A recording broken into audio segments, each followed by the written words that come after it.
Viewer beware, you're in for spoilers if you continue this scare. Everybody, it's Bumps of the Night, and back again with yet another Goosebumps review. Today we're talking about the fourth episode of the new Goosebumps series,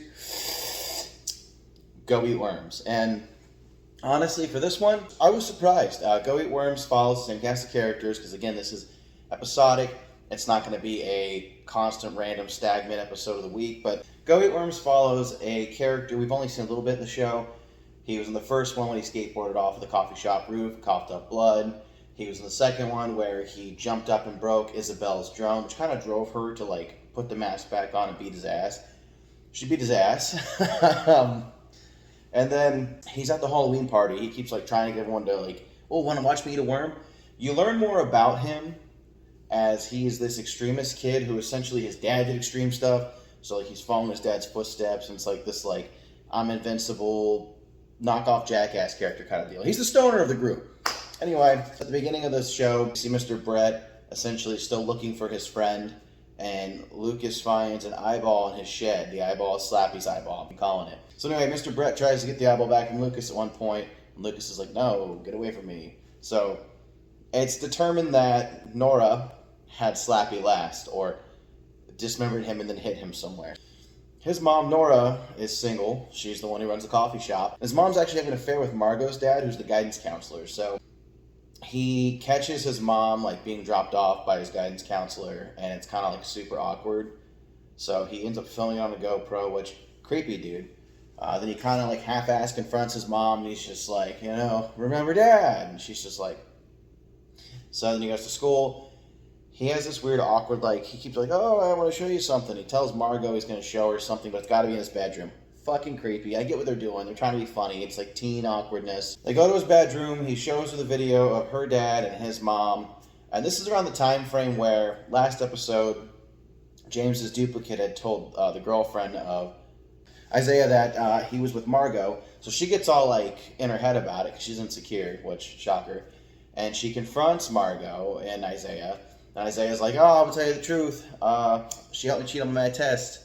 So then the girlfriend runs over to Margot's dad, and she's oh, she cheated on the test with him. So then the dad confronts his daughter, and Margot's just you're a cheater. I learned it from you, Dad. Which was funny to me. Yeah, when Margot's in the bedroom with Lucas, he tries to cheer her up by pulling out a worm from this big tank of worms he took from the Biddle house, go figure. Another one of Harold Biddle's little artifacts.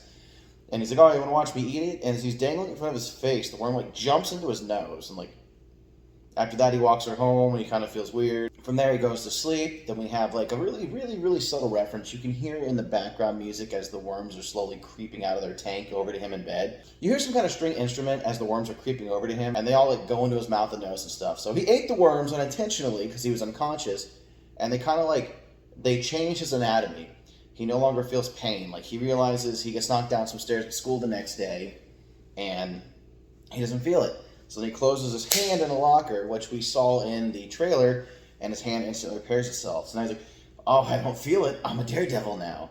So he goes and gets his dirt bike and then rides it off the school roof onto the guidance counselor's car, and he's just and this is the exact quote, "Stop banging my mom." It's okay, there's that teenage angst for you. Anyway, the mom goes to confront him because he's going to go do a death-defying stunt, the same place his dad died, after Margot warns her.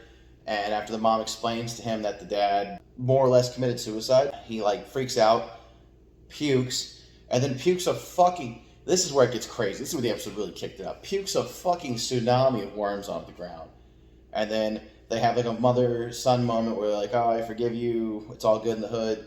And then the fucking ground starts shaking. I'm oh, here comes the monster worm. Hey, we are getting an old Goosebumps reference. And the worms, they stick together and they make this giant worm monster that, it's an amalgamation of a blob. And it just starts tentacle chasing Lucas. So the mom's driving the car with Margot. Lucas is dirt biking around. That's where that chase scene comes from, the trailer. And they end up heading down to the sawmill. There's this long chase scene where they try to get away from this worm monster, and then they decide they're going to kill it. And how they're going to kill it, they're going to push it through the blade in the sawmill. So after some pretty sweet dirt bike antics and everyone gets their shit slapped once by the worm gets pulled into the chipper and gets shredded. After that, the police arrest Lucas's mom and claim she's crazy because she wants to tell the truth, and she ends up in a psych ward where all the other parents essentially kind of warned her that's where she'd end up if she told the truth. The person who's her psychiatrist is actually Isabel's mom. So now Lucas is staying at the guidance counselor / Margot's house, which is weird because they're having tension between Margot and Lucas in a romantic sense, and almost like a love triangle now, because you got Isaiah, you got Lucas, and you got Margot. At this point in time, I'm fairly certain Isaiah's been dumped by his girlfriend, so now him and Margot could get together, but now Lucas magically becomes this player in the series where, like, she starts to feel for him, and it's weird. The show ends, and that's kind of where we're at. So Go Eat Worms was actually really decent. I'm going to give this one a 8 out of 10. It was my favorite episode so far, and I was actually shocked. Like all the other episodes, there's only a small reference to the book title per se, but it was creepy, and I liked it.